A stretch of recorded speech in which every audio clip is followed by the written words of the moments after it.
Like the helpless chat of Twitch Plays Pokemon, Lord Helix returned to lead yet another helpless trainer through the Kanto region.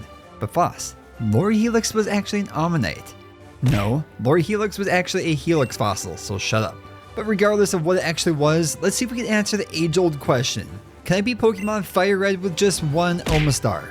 The rules are simple. I can only use Omastar in battle, but I can use others for HMs. There are no items in battle except for held items. There are no glitches or exploits, and of course I must actually beat the Elite Four to consider this one complete. Easy, right? Oh, hey Professor, I was just checking out the second generation of Twitch Plays Pokemon and you'll never guess which Pokemon that they had.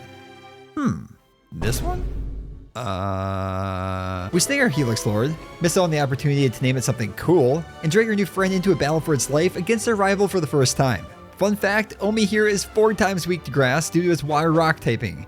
Being that my rival has Bulbasaur on his side, there's a solid chance that Omi repeatedly gets his ass beat like a red-headed step fossil. But that actually isn't the case this time, as Bulbasaur knows no grass moves here, so this was actually a cakewalk. I can't say the same for the rest of the run though. Looking at Omastar's stats, it's sitting pretty solid with an overall total of 495. Also sitting at a stat total of 495 is Lord Dome, whose stats favor attack and speed, whereas Omi here favors special attack, defense, and HP. With its lower speed and attack stats, I decided to spend some time abusing the local wildlife in order to grow my attack and speed EVs while putting on some levels. Looking at its moveset, we shouldn't have any issues beating up on Brock's team of rock Pokemon, considering that Omastar has access to Water Gun from the start. It also has access to some solid stab special moves such as Hydro Pump, Water Pulse, and Surf. In addition to that, Omi also has a mild nature, so plus special attack and minus defense, which honestly isn't that bad. Then there's Ancient Power. With our lackluster attack, this is going to be about as useful as throwing a grain of sand at our enemies. But if you have watched any of Greystone Plays' videos on Universe Sandbox 2, then you know that with sufficient power, even a grain of sand can destroy the entire Earth. So after a few minutes of slapping around some monkeys, our friend finally has what it takes to exit the Weenie Hut Jr. and hold its own against the big boys of the Salty Spittoon. After embarrassing our rival for the second time in less than 5 minutes, it was time to take on a real trainer. I dragged my friend through the forest, absolutely decimating the local bug population along the way, until I arrived at Pewter City, which is the location of the first gym. Remember how I said that this would likely be an easy one with Water Gun in our arsenal? Well, I wasn't kidding. This was an absolute slaughterfest, as both Geodude and Onix go down to a single spray of a Super Soaker to earn us the first badge after a grand total of just 14 seconds. You call yourself a gym leader? Pathetic. Misty's gym is up next, and this one won't be quite as easy. I do have Bite on my side, which is super effective against Starmie, so that may be enough to get the job done. I shouldn't have to be at too high of a level for this, so I can just skip the majority of the battles within Mount Moon. There is one important task here that I do need to do though. Don't worry, my lord. I got you, homie! As I enter Cerulean City, I heal up and then head straight into the gym to take on Misty. I'm only at level 18 here, but I think this should be more than enough since I have Bite on my side. Okay, maybe not. Okay, that had to be a fluke. There is no way that I should be losing this battle here. Okay, on second thought, maybe I should do a little bit more training before taking on the second gym. Too bad there isn't really much for easy experience at this point, since north of the gym lies our rival who has decided to finally teach his grass Pokemon how to use some stab moves. After the brutal beatdowns that he got earlier, Green was ready for vengeance. He leads off with Pidgeotto, who hightails it out of battle after the first Water Gun, to bring in Bulbasaur instead. It takes a Water Gun like it's nothing, but I still somehow have speed here, so I go for a Bite on the next turn and just hope for a flinch. Nice. One more Bite finishes it off, and as Pidgeotto comes back out, I knew that the remainder of his team wasn't much of a threat. I honestly thought that this would be another major hurdle in this challenge, but as the remainder of his Pokemon go down to a single shot each, we are moving on. After whooping up on some more trainers, grabbing myself a black market nugget of gold, and beating up on this teenager in order to steal his TM for a secret power, I finally make my way to the hidden cottage where some questionable actions are taking place. So, why were you and Clefairy in the same teleporter to begin with? That is none of your business. After helping Bill through his little episode, it was back to Cerulean City to take on Misty yet again. She leads off with Staryu, who really hasn't posed much of a threat up until this point, and is not going to start now. As Starmie comes out, we're still sitting strong with full health. Despite the higher level, Starmie still strikes first, and of course it confuses Omi, who insists on hitting itself immediately afterwards. Omi, just bite the dang thing. No! Stop hitting yourself! Okay, apparently Lord Helix, like most of the chat who took part in Twitch Plays Pokemon, is a sucker for pain. After literally knocking himself out the time before, Omi returns with another attempt, and this one was an absolute beatdown. There's only one sea creature that can survive here, and we all know that this is not a starfish only challenge. After a few bites to the face, our prehistoric mollusk finally comes out victorious to earn us the second badge of our journey. There isn't much to do between Cerulean and Vermilion City, so I head straight to SSN. This is the location of our next rival battle. Ivysaur is still a big threat with access to Biome Whip, but the real pain in my ass here is Pidgeotto. It insists on spraying sand in our eyes at every chance it gets. Despite the lowered accuracy, Omi is able to land a couple secret powers to eventually take it down. Out comes Ivysaur, but thanks to Sand Attack, we miss a secret power on turn 1 before landing a Mud Shot. Ivysaur then lands both a Poison Powder and a Leech Seed, so now we're really working against the clock, which means that every missed shot thanks to Sand Attack brings Omi one step closer to fainting. Omi wipes the sand from his eyes and fights through to land yet another shot to take Ivysaur out. Kadabra's out next, and thanks to the Poison and Leech Seed damage, there isn't much left in the tank. After a few more turns, we say goodbye to our mollusk for the 5th time this run. I head straight into battle yet again, and this time RNGesus was looking over us as Pidgeotto goes down quickly to a crit hit Water Gun on turn 1. Ivysaur is out next and immediately succumbs to paralysis following Secret Power. It then gets flinched by Bite on the next turn, and then finally goes down to one more shot on the following turn. This means that Omi is sitting at full health as Kadabra comes out. Our rival then used what I assume to be all 20 IQ points that he has, as Kadabra just outspeeds us and then goes for Disable, which of course fails. What an absolute throw. From there, both Kadabra and Raticate go down quickly. With RNGesus on our side, there is no way we can lose. Right? Right? I want to give you a little background on the Vermilion City Gym. To make the times for these runs as competitive as possible, I stopped the clock in the Vermilion City Gym until I actually solved the trash can puzzle. This takes away a major randomness factor, which I've actually seen add up to 10 minutes to my runs, which could really mess up a solid time as I go through. After digging through the trash for a few minutes, I come across both switches, so now it's time to take on the man who is most likely the reason why there's no fathers in the game. Because he led them to war. What were you thinking? Surge leads off with Voltorb, which gets off a Screech before going down to a single Mud Shot. The story is much the same for Pikachu, but then out comes Raichu, which immediately goes for Double Team and dodges a Mud Shot on turn 1.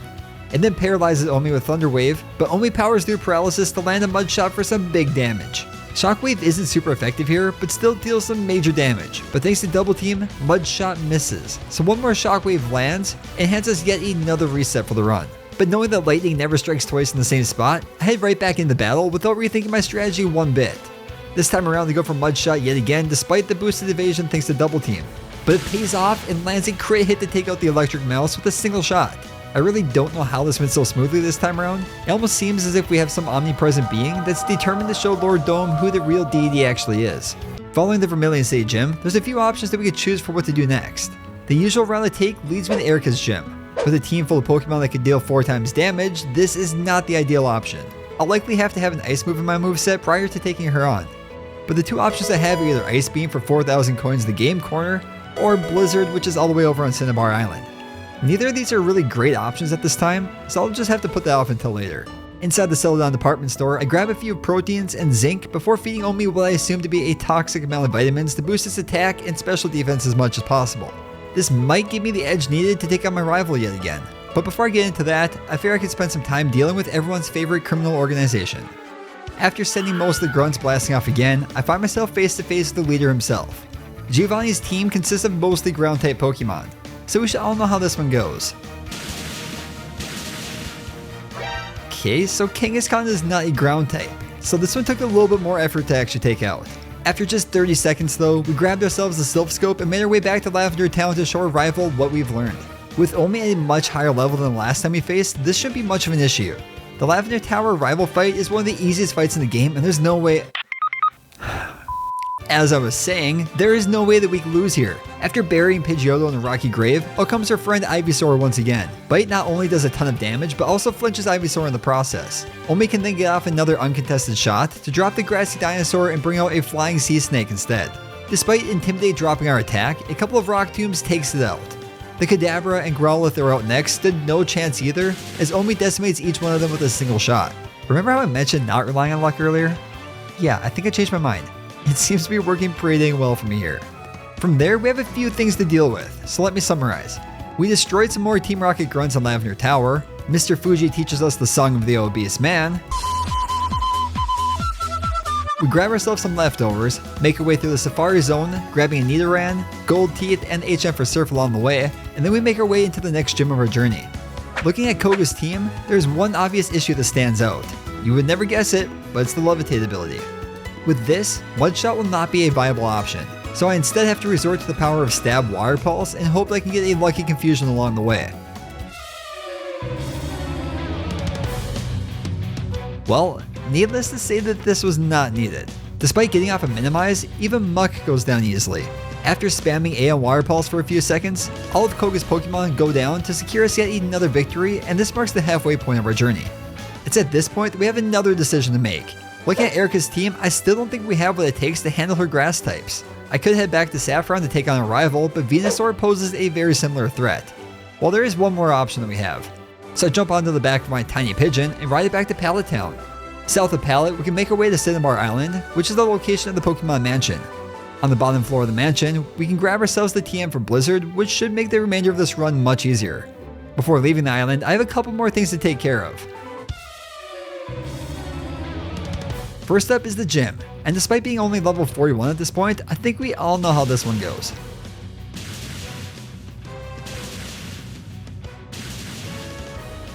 After that utter beatdown, we take the time to do the most important task of this run.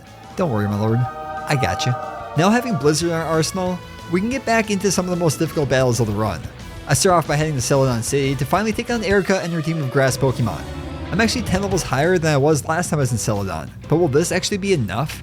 Erica's lead is Victory Bell, which is an intimidating foe, but thanks to all the Carbos and extra levels, Omi might be able to outspeed. And what you know, Omi does outspeed and takes out with a single bite on the first turn. The story is much the same for Tangela, so now only Vileplume remains. Bite is not quite enough this time around, and Vileplume lands a Stun Spore, which means that we're going to be losing our speed advantage here. Because of this, Vileplume lands a Giga Drain for some huge damage, which also heals it in the process, allowing it to survive another bite with a sliver of health remaining. Erica goes for a Hyper Potion, so hoping the Blizzard be enough for a one-shot, I'd go for that. Oh boy. What do you know? Another 70 accuracy move that misses and causes us another reset. I go right in for another shot and... oh. I guess Bite was a damage range the first time around. Huh. Well, after being paralyzed, Omi stood no chance at all against the power of these 4 times effective Giga Drains. I think we're just gonna have to give this one another shot. The first time around, the 70 accuracy Blizzard missed the one time I needed it. So what could go wrong with me just resorting on that from the very beginning?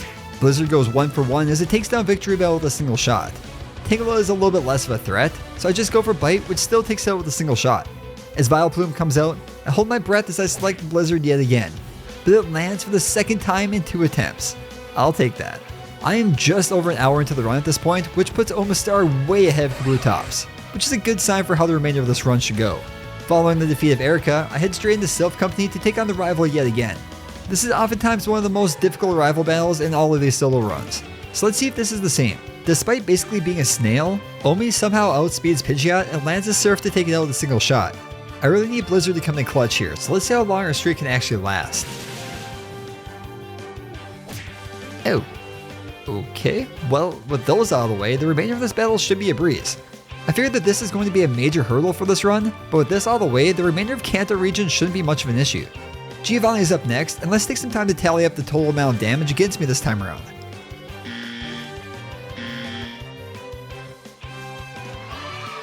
Well, with a grand total of 0 damage dealt, Giovanni takes the cake for the easiest fight yet. Then there was Sabrina, but being that we're nearly 10 levels higher than her entire team, I don't foresee this being much of an issue either. Kadabra, Mr. Mime, and Venomoth go down to a single shot each, but thanks to Calm Mind, Alakazam is able to actually hold on. Psychic does do some solid damage, but it too eventually goes down to earn us the second to the last badge of the region. Giovanni wasn't an issue 5 minutes ago, and I strongly doubt he's going to be much of an issue here either. I'll give him the benefit of the doubt here, so let's just see if he can deal at least some damage this time around.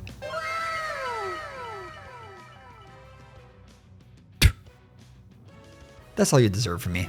After over an hour to obtain the first 4 badges of this journey, we have added the last 4 in just a grand total of 10 minutes. You know what will not be that easy though? The next rival battle. I know the Pidgeot can't do much for damage here, and Feather Dance won't have much of an effect on Omi if it goes for that, so I just go for Surf instead of relying on the inaccurate Blizzard.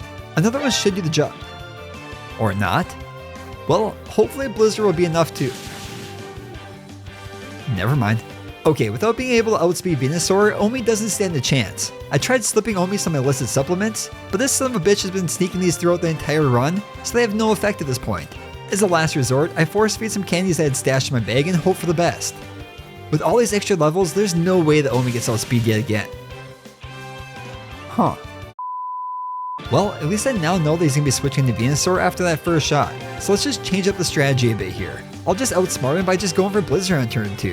Yo, that is 5 for 5 on Blizzards. But it's still not enough. Huh. Our stash is nearly depleted, but I pull out a few more candies and hope that level 53 will be enough to finally get us past this grassy monstrosity. Yeah, no, not quite. I do have 2 more rare candies remaining, and for the sake of a decent time, I need this to be enough. Oh boy, that is not a good sign. Thinking back, I do have one more option I haven't relied on in quite some time. With our lackluster attack stat, we haven't been using Ancient Power in most situations. But with the chance for an Omni Boost, this might be just what we need to get through this. As Pidgeot comes out, I immediately go for Ancient Power, and what do you know? I get the Omni Boost on the second attempt. As Venusaur comes out, I hold my breath and pray that Blizzard lands. Not only does Omi outspeed this time around, but it also lands Blizzard and takes out the Prehistoric Flower with a single shot. Like the majority of this run, RNGesus continues to keep a watchful eye on us as we battle our way through the Kanto region.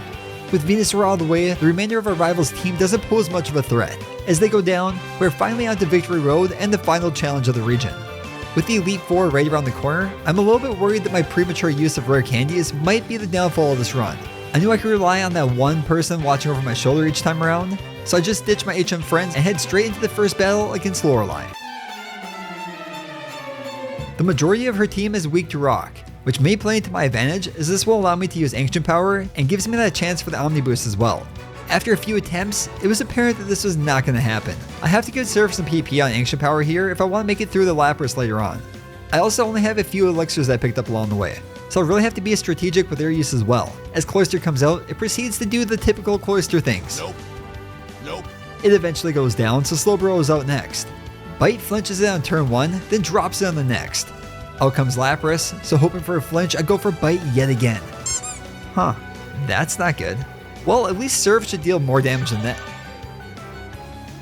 Son of a bitch. Yeah, so that did not go as well as I thought. I honestly did not think that Lorelei would be that much of an issue here, but I guess you never know what to expect. The next time around, I find myself a Lapras with full health yet again. This time I had conserved more Ancient Power PP. So I go for that on turn 1 to deal some solid damage. Omi then powers through Confusion to land a second, which not only takes out Nessie, but also gives us the Omni Boost. So with this, Jinx is the easy one-shot with Bite. Who would have guessed that a single move would make or break a battle? Well, with Lorelei out of the way, it was time to take on the meme of Generation 1. This is one of the few times where Bruno will actually be a challenge due to Omastar's weakness to fighting moves. Not only that, but Onix also has access to Earthquake, which will also deal some solid damage if it actually lands. He doesn't even get the chance to try though, as Onix just goes down to a single Surf. But then he sends out the other one for some reason, and the story is much the same there. Hitmonchan somehow withstands a Surf, but proceeds to miss a Rock Tomb. Wait, why would he go for a Rock Tomb? It has 3 other moves that would all be super effective in this situation. Again, I'm not going to complain, and this definitely fits the style of Bruno. But one more shot brings down Hitmonchan, but Hitmonlee 2 survives the shot from Surf, and actually chooses to use a fighting move this time around as it deals some huge damage with Brick Break. If Brick Break does that much damage, I don't even want to know how much a cross chop from a champ would do. Hopefully we don't have to find out, as now that's all that remains. Surf lands, but only brings it down to yellow health. Oh boy.